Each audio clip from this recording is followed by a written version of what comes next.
Hi hello welcome to my channel Karthik గారి కష్టాలు.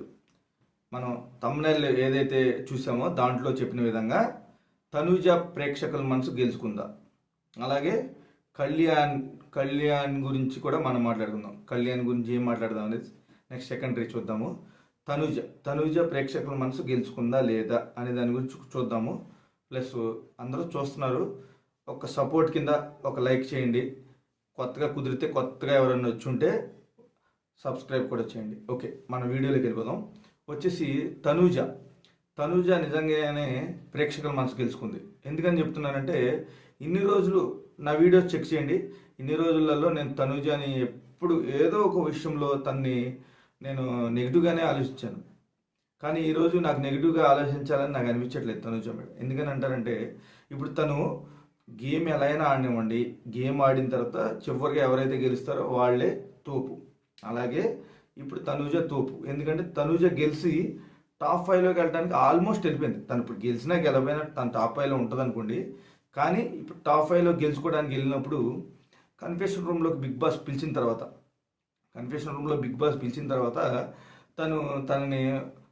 తనేమనుకుంటుంది, appreciate చేయడానికి పిలిచారనుకుంది. కానీ అక్కడ జరిగిన విషయం ఏంటంటే, నీకు ఎవరైతే బిగ్ బాస్ ఫైనలిస్ట్ ఎవరైతే అవుతారో గెలుస్తారో వాళ్ళ దాంట్లో నుంచి 50 lakhsలో నుంచి 3 lakhs తగ్గించాలి.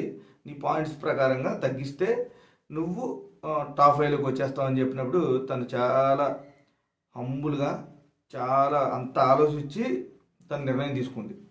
తనేం చిన్నపిల్ల కాదు కాబట్టి 3 లక్షలు తగ్గిస్తే తను గెలిచినా వేరే వాళ్ళు ఎవరు గెలిచినా సరే దాంట్లోంచి ఈ 3 లక్షలు తీసేసుకున్నారు అనే నెగిటివ్ థాట్స్ వస్తాయి అని చెప్పేసి తను చాలా ఆలోచించి చెప్పిందండి.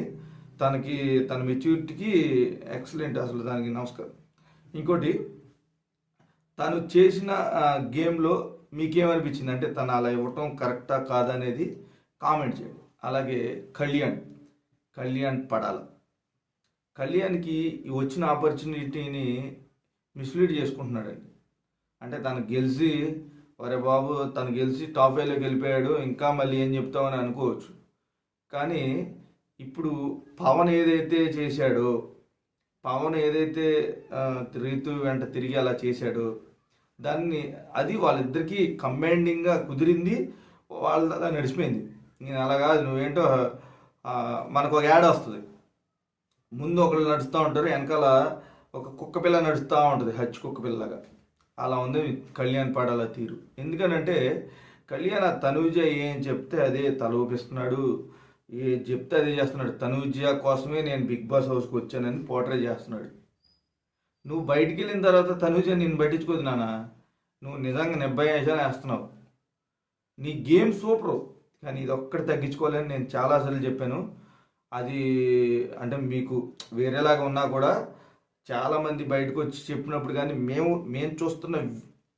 రోజు బిగ్ బాస్ చూస్తున్న దాన్ని బట్టి కళ్యాణ్ ఇది మార్చుకుంటేనే ముందుకెళ్తాడు అనిపిస్తుంది. కానీ అది మార్చుకోకపోతే నువ్వు టాప్ 5లో ఆ టాప్ 5గానే మిగిలిపోతావు, టాప్ 1కి వెళ్ళవు. ఇది మార్చుకోకపోతే నువ్వు అంత సీన్ చేయాల్సిన అవసరం కూడా లేదు. అది తనూజ 3 lakhs కోసం టాప్ 5లోకి వెళ్ళలేకపోయిందని చెప్పేసి తన బుర్ర లేకుండా ఏం ఆడలేదు, తను ఆలోచించుకుంది, ప్రేక్షకులు ప్రేమను పొందింది. నువ్వు దాన్ని సీన్ చేయాల్సినంత అవసరం లేదు, సీన్ చేసావనిపించింది. నువ్వు ఇక్కడ నుంచి వెళ్ళిపోయి అసలు తను ఏం చెబుతుందో అనుకోకుండా ఇక్కడ నుంచి వెళ్ళిపోయి వేరే చోటుకి వెళ్ళిపోయి, అంటే నిన్ను ఓదార్చడానికి వీళ్ళు అందరూ వస్తారు అంటే నీకేం అవసరం నాకు అర్థం కాలేదు. తన గేమ్ తను ఆడింది, తను ఏమనుకుందో పాయింట్స్ అది పెట్టుకుంది. తనకు తెలుసు. కళ్యాణ్, నువ్వు ఇంకా తెలుసుకోవాల్సింది చాలా ఉంది. నువ్వు ఇప్పుడు ఇంకా ఇండస్ట్రీకి కొత్త కాబట్టి, అది కాకుండా నీకు ఇంకా మెచ్యూరిటీ లెవెల్స్ జీరో. అది నువ్వు తెలుసుకొని ముందుకెళ్ళిన రోజు నువ్వు టాప్ 1లోకి వెళ్తావు గేమ్ పరంగా. కానీ ఈ హచ్ కుక్క పిల్లలాగా తిరిగే దాని ప్రకారం చేస్తే నువ్వు టాప్ 1లో కాదు, ఆ టాప్ 5లోనే మిగిలిపోతావు. రేపు ఎవరు ఎలిమినేట్ అవ్వబోతున్నారో నాకు తెలిసి ఆల్రెడీ అందరికి తెలిసే ఉంటుంది. ఎవరు అనేది కొంతమందికి తెలిసిపోయి ఉంటుంది. మీరు ఎవరు అనుకుంటున్నారో కామెంట్ చేయండి. టాప్ 5లో ఎవరెవరు ఉంటారు, విన్నర్ ఎవరు అవుతారో కూడా కామెంట్ చేయండి. కుదిరితే మళ్ళీ ఒకసారి అడుగుతున్నాను, కొత్తగా వచ్చిన వాళ్ళు ఉంటే సబ్స్క్రైబ్ కూడా చేయండి. ఒక లైక్ వేసుకోండి.